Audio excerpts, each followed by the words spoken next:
Well, hello my friends. It seems like you've loved my first video where I just talked to you. So I decided to continue for sure, and thank you for your support actually. It means a lot to me, seriously. So today I want to address the probably not something I want to address, but something that has to be addressed. I'm gonna do this video and I'm gonna, pin it somewhere somehow on YouTube also, because if you're following me for a long time, you know that I answered that question a million times, but it's a new platform, it's a long format, it's something that has to be addressed, put it out there and leave it there. Still, after 5 months here in Canada, if you don't know, I came from Ukraine with all my family. Still, the very first and the main question I get all the time is, why didn't you stay in Ukraine and how did you leave Ukraine? Most of the times people mean that I somehow illegally left my country. I will start answering that question from one thing. I'm gonna say this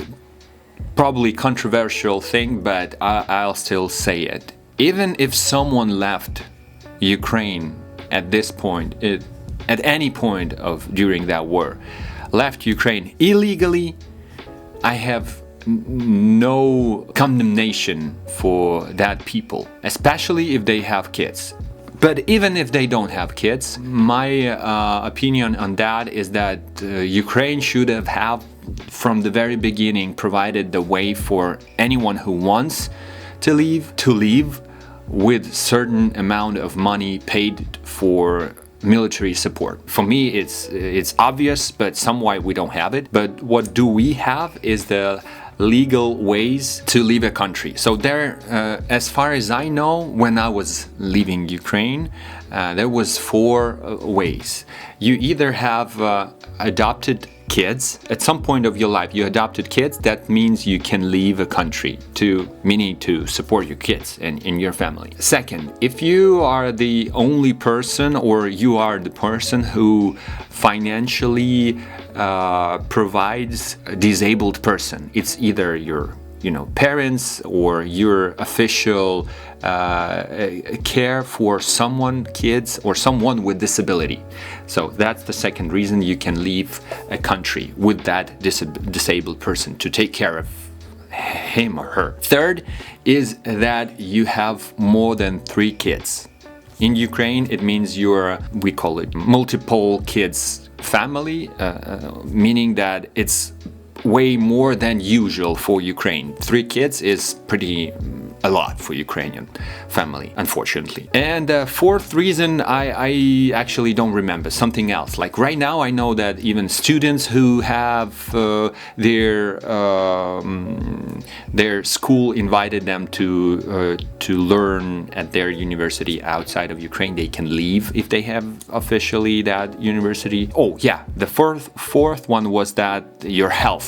Of course, if your health is bad and you cannot serve in military, that means you have we call it white ticket, means that you're free to go due to your health. In my case, I have 4 kids. One of these kids have a severe disability, and 2 of these kids are adopted. So thank God my health is fine. So I have 3 of 4 reasons officially to legally leave Ukraine. So there's that. Also, I want to add one more thing.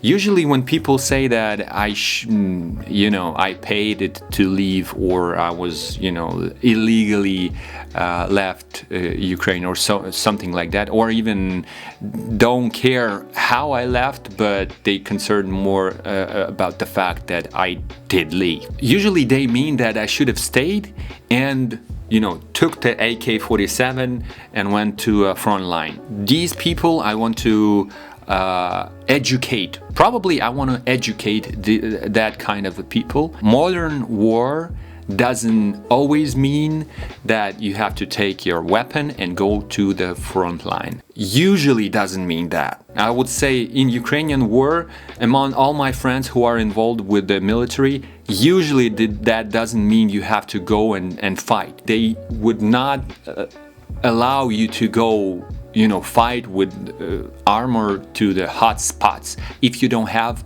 a certain experience. If you are staying in Ukraine, or you got somewhere outside of Ukraine, abroad somewhere, for Ukrainians it's certainly most of the times means that they are fighting. I would call all my friends who are not in Ukraine, knowing what they do, I would call them fighting in this war. There are multiple ways how you can fight in this war.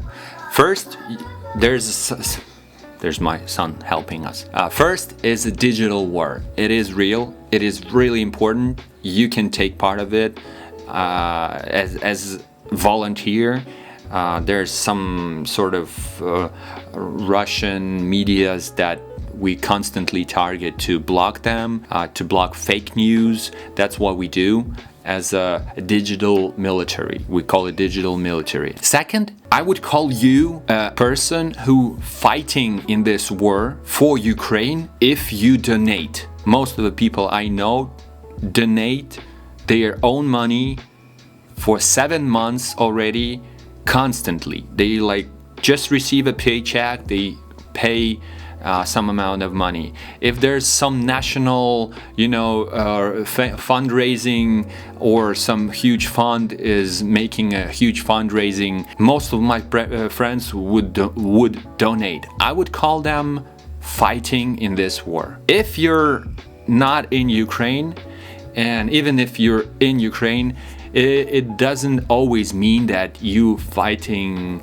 in a war means that you're fighting with a rifle or AK-47. No, I know few people right now, and for last few months they are trying to get to the hot spot. They want to fight. They want to take a weapon and kill people, and they cannot do that because they don't have a certain military experience. They don't have what it takes to be eligible for that kind of service. That's why you volunteer, you bring food, you help people with the unliberated territories, you donate, you fight in a cyber war, and list goes on. That's just to educate people who thinks that a war is only a place where you fight with a weapon. It is not.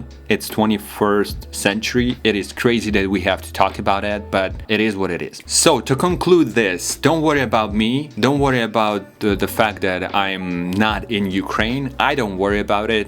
And thankfully, most of Canadians and people I met here in Canada are very welcoming. It's just I lack words to describe how good and welcoming this this nation is towards our family and many more other families who came from Ukraine. So thank you very much. It doesn't bother me that much anymore. It used to, but not anymore. So it's just a video to address for those people. If you have any questions, please leave them in the comments. I would be glad to answer. Thank you very much for support. Please press like to this video and share it if you feel like it, and help me grow this channel. Thank you. Bye.